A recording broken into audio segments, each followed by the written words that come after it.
Hello friends, welcome back to my channel Anjali's blogs. तर friends, मी आले होते माहेरी. तर दीदी आणि पिल्लू अगोदर चालू होतं. आता मी दिवाळी झाल्यानंतर आले. भाऊबीजच्या दिवशी आम्ही एक रांगोळ काढतो आहे. तर मग आमचा भाऊ तर गेलेला होता कर्नाटकला शिक्षण करायला ते, आणि त्यांना नव्हता, पण आम्ही पिल्लू आणि माझ्या बब्बूसाठी इथे आम्ही जमलो होतो, कारण की ते नवीन भाऊ बहीण आहेत सध्या.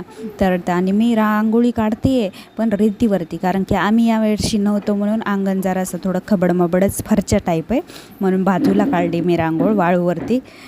मग मी पटपट रांगोळ टाकून घेतली. पातळ पातळ टाकली. वाळूवरती किती रांगोळ घट्ट टाकणार ना, त्यामुळे मी कशी तरी टाकली. नक्की सांगा माझी रांगोळ कशी वाटली तुम्हाला कमेंट करून.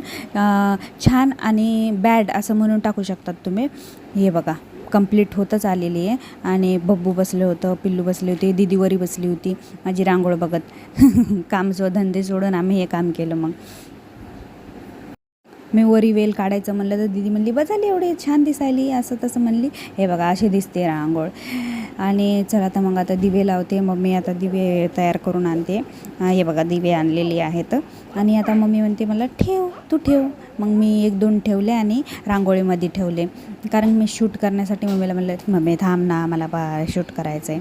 ठीक आहे, मग मी ठेवला. मग दिवा कसं वाटलं नक्की सांगा रांगोळ, बरं का. बाय फ्रेंड्स, लाईक करा, शेअर करा, सबस्क्राईब करायला विसरू नका. आणि तुळशीला बी लावून घेतला लगेच एक दिवा.